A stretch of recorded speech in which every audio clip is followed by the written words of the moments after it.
So,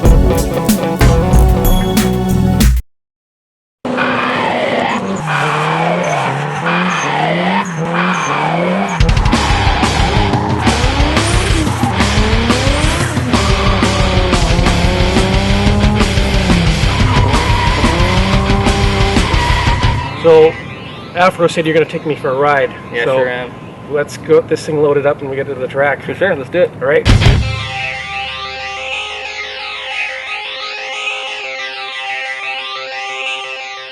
We're at Monroe, Washington, Evergreen Speedway for some serious real drifting today. No wimps or babies allowed. Let's have a look at the track.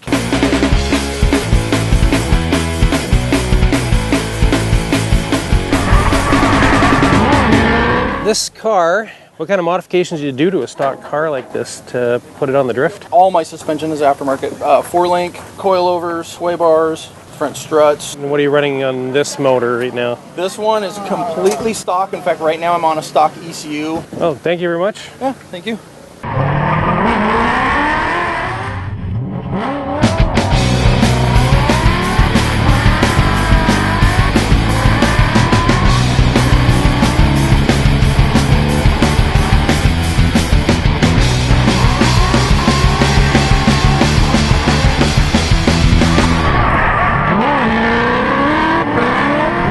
Well, with Ian Fournier here, the guy who took me out for a ride at Evergreen Speedway. We're going to go over his car. This is a 1992 Nissan Skyline.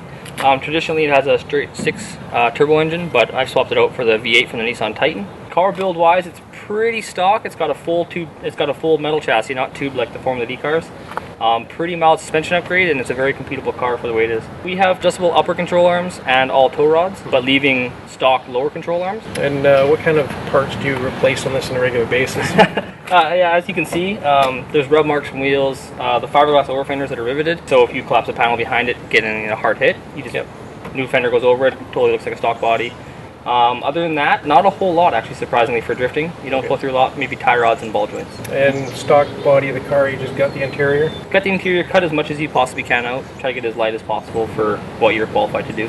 Going into a corner, you're going straight, and then you have to initiate, which is where you kick the back end out. Yeah. What kind of techniques do you use to get that started? Some of the tracks are e-brake initiation if it's into an aggressive corner. But if you want to carry your speed, like I do a lot of clutch kicks and feint initiations, where feint is you transition the car to offset the weight balance in the car to lighten up the rear end, so when you get it back on throttle it just kicks out smoothly. Or just clutch kick, which is a very aggressive way to transition into a drift.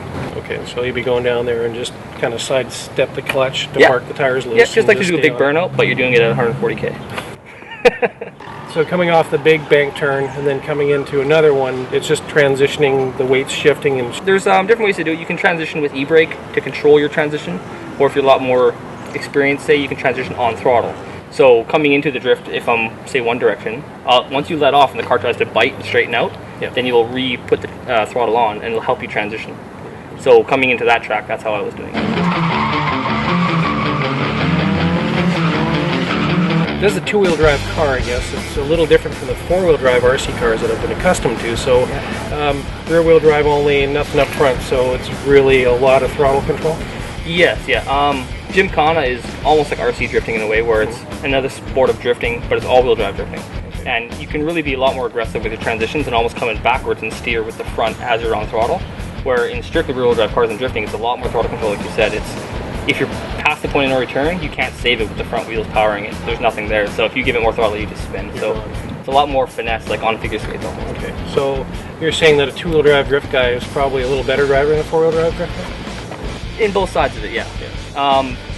It's a lot more technique in a way. You can't save it just by powering over and just pulling out of it.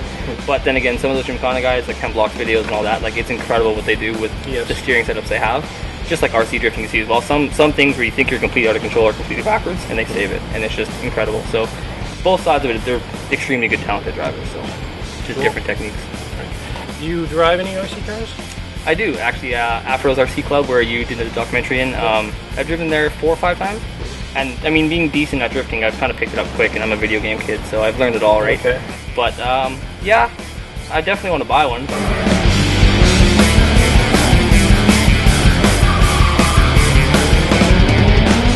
What do you got underneath the hood for horsepower, and what is the power plant?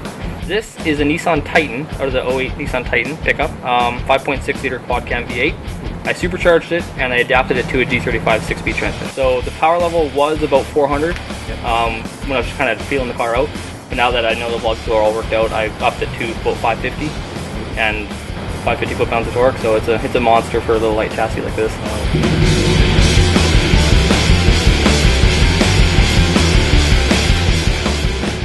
Does your weekend resemble this? Mommy told you to cut the grass. I am cutting the grass. Perhaps like this. What are you doing? I'm making a rock garden. I told you to rake the leaves. Dad, I need help with homework. I'm raking.